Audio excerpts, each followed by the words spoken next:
Hello and welcome to Farmspace. We are here in the Sugar Coast or the north coast of KZN. Okay, hence the English. I'm here at Sugar Coast Motors, the official Massey Ferguson dealer. I'm going to talk to Kobus. He's going to take me a little bit through the dealership, what you can get, what are they focusing on, and how are they going to add value to your farm. So let's have a look.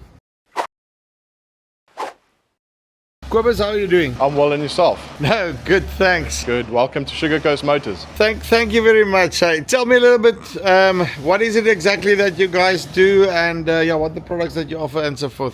So at Sugar Coast Motors, we're a Massey Ferguson dealership where we sell the Massey Ferguson tractors and a variety of implements to use in field, whether it be for sugarcane or macadamias. We also cater to the pineapple farmers down in the Hilly area to their needs. And let me show you a little bit more of what we do here inside the dealership itself. We have a parts department where we sell our Massey Ferguson branded parts for backup service. We've got our workshop, and then obviously we've got the sales side of the entire business as well. So out of a mechanization point of view, what exactly are the farmers' needs and how do they operate? So in terms of a mechanization point of view, the farmers will utilize between a 55 kilowatt to a 98 kilowatt tractor.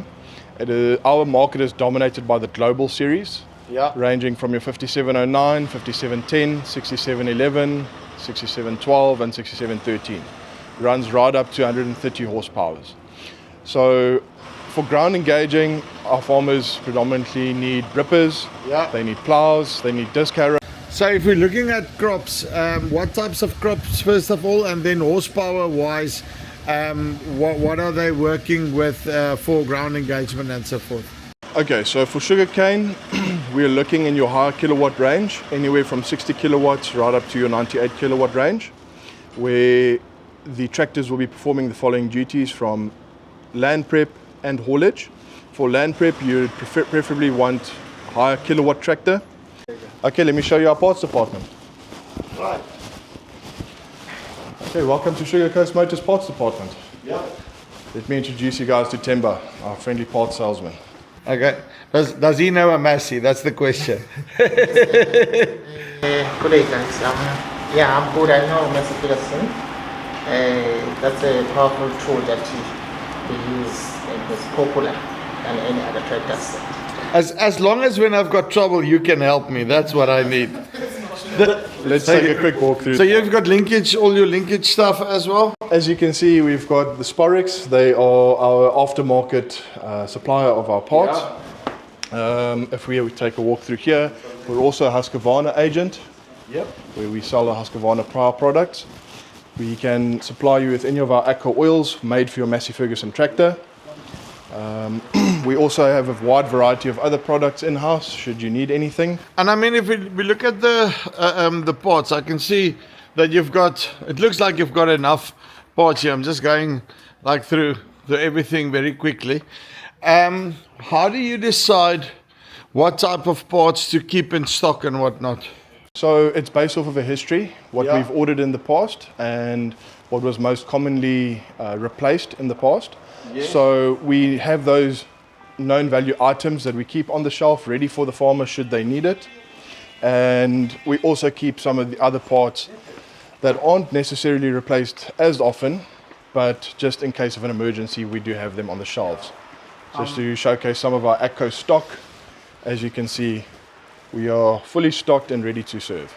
So as you say, based on the history in terms of what was the fast movers, that's more or less what you keep in stock. Correct. Also, what's the support that you're getting from AGCO, and how does that look? You're struggling with parts? Not at all. In fact, actually, we have quite a variety of staff from AGCO available to our disposal to assist us. We have our area sales manager, Samir Sheikh. He assists us quite a bit. We also have Marco from the technical division at AGCO. He assists us quite a great deal in the workshop as well, along with parts. He's got quite a great deal of parts experience. Speaking of workshop, okay, so it's one thing to have the parts, but you need somewhere to put them in, eh? 100%. Come and show me. Let me show you our workshop. So at Sugar Coast Motors, we've got a workshop that is dedicated to providing the farmer with quality and efficient service. Just to take a quick walkthrough, we've got some clients' tractors in the workshop. We've got an old Massey 455, Massey 268. And then, and then basically, but you don't, if someone has got another make of tractor and so forth, you will also assist them in correct. We've got a client that brought in another make of tractor to the workshop. We can also cater to those needs. Whether you have a Mahindra, a New Holland, a Landini, a John Deere, whether it be a case, we are there to assist you and provide you with the best service possible. And okay, so these this is now the 4708 globals. And funnily enough, I did a video with one of the other dealers on this. I don't think about a year and a half ago. And the feedback that I got from them is just this is a robust, proper tractor, no issues, and basically they just keep going. Am I correct? Yes, that is correct. So your 4708 is part of your global series. They are quite outstanding in our conditions. We have very harsh conditions on the north coast where we deal with a lot of undulations and slopes, and these tractors perform duties from hauling sugarcane to land prep to pretty much everything around else on the farm. They're very durable and resistant. All the hard stuff. 100%. I mean, if you've got, I've never seen this before. If the paint goes through here, you know that this tractor has worked, eh? 100%, it worked very hard. And in terms of the types of farming, I mean, I know it's sugarcane and so forth, sugarcane, max. I think there's a little bit of maize here and there. Yes. What are the mechanization needs of the farmers? How do they approach it, and then how do you solve it as Massey? So, in terms of their mechanization needs for their crops, we do a needs analysis based on every farmer's farm. So I would go to the farm and have a conversation with the farmer, doing a needs analysis on based on what he has on the farm and what he needs on the farm, whether it be for his land prep, whether it be for his haulage, whether it be for his macadamias. So we always do a needs analysis and ensure the farmer is left with the right product and a solution, not just a product. And then by default after that, you give him a 5710. It's like, oh well, you just know it will fit. Definitely. But I'm not joking, okay? But I mean, that 100 horsepower tractor basically is, I would say, like the ultimate run, not run around, all-rounder. That's the right word I'm looking for. It's the ultimate all-rounder. You can do land prep with your 5710. You can perform hauling duties with your 5710. It can even be on standby for when there's a fire breaking out on the farm. So these tractors are very versatile. As you can see, this one's got the bull bar. That was on my next question, because you say you come and sit to do planning with me and so forth, and then you give me a sugarcane kit. So what is this? What is this thing? So the bull bar basically ensures if the client is performing his haulage duties or land prep duties in a very slopey area, it prevents the tractor from getting damaged. So it's rollover protection ultimately. So as you can see, if the tractor had to turn onto its side, the bull bar would be the first thing to take. So it's not there to trappie ritte plat? No. Not as a whole. That's not the idea. That is not the idea. It is there to protect your tractor. Your tractor is your asset, and it's there to protect it. You see, then the flat Free State where I'm from, we don't have, the rollover is not that big of a problem. So, but there's also another thing that you then do, which is really interesting, okay? Is, I mean, you've got this, kom ek wys julle and I just show you. So from there, they've got this almost like another chassis type thing that's coming here to the underside, and then on the back, you've moved your tow bar to basically underneath your back axle, okay? So, and then it hitches there. It's not like, we know the tow bar is sticking out and you've got a drop pin in there. Why this setup? So the heavy duty hitch ensures the farmer has no glitches with hauling his sugarcane out of the field or even to the sugar mill. It actually diverts, and if I can actually put it this way, but it spreads the weight of your load evenly across the tractor, ensuring the tractor is hauling efficiently. But is it also because of the slopes that you've got and all of that, you just need to do it in that way? Correct. So with our slopes and our undulations on the farms on the north coast, the heavy duty hitch ensures that the farmer has a good solution to hauling his sugarcane out or pulling his labour trailers around. And then even because it's the first time I've seen a 290 with this as well, and then now that I've gotten smarter, the thing sticking out there that looks like ears, that's also for the rollover thing then, no? The rollover protection. So our Heritage Edition is a very good seller on the north coast, very reliable, powerful tractor, and because that's what I wanted to ask you just now, the Heritage stuff. I mean, because it's an old tractor, no? And so what are you finding from them? Are people still actually wanting to buy them? And what is the main difference between this and basically when you go to the global? These tractors are robust, they're old, but they're still being manufactured in modern times, and they are very reliable.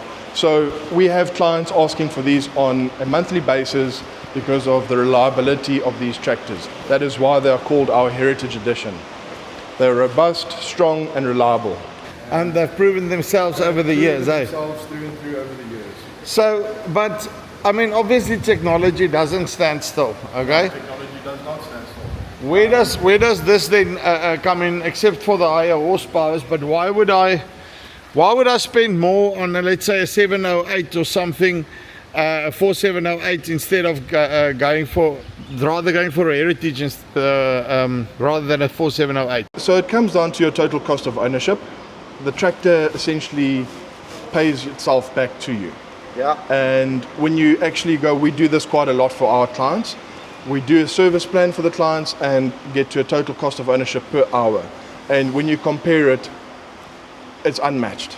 So it's a no-brainer to go and look at a global series when you get to your total cost of ownership. So it's basically like driving your, let's say your 2-liter diesel car now versus your 30S Cortina back in the day, just in terms of efficiency and so forth. In terms of efficiency, fuel efficiency, your service and maintenance, these tractors, the service intervals on them are 500 hours, whereas on your Heritage Edition it's 250 hours. That makes a difference, It's a big difference. So it brings your total cost of ownership down. But if the client is very set on having a 290 Heritage Edition, we are definitely happy to oblige them.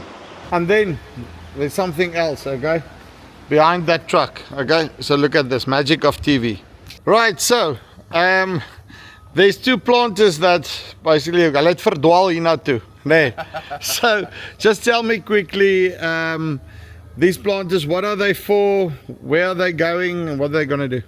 So these are two MF510 6-row planters. They're vacuum planters. Yep. They are for planting maize and beans predominantly. Yes. And they've been sold to a client of ours. So they already sold, they're gone? They're already sold. As you can see, they've been PDI'd and they are ready for delivery.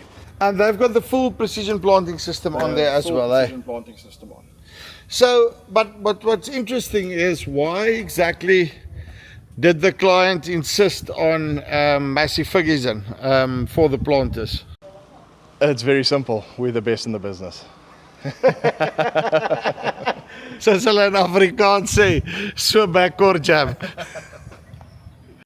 So that is Kobus here from Sugar Coast Motors. Okay, your Massey dealer in KZN, the northern part here, up until Pongola, no? Correct. Yeah, Pongola. We service from Verulam, Yes. right up to the Pongola area. So we cover Verulam, Tongaat, Upper Tongaat, Stanger, Darnell, Mandini, all the way through to Pongola, Malmouth, Shawi, King. I know South Africa, but half of those names I've got no clue what he's talking about.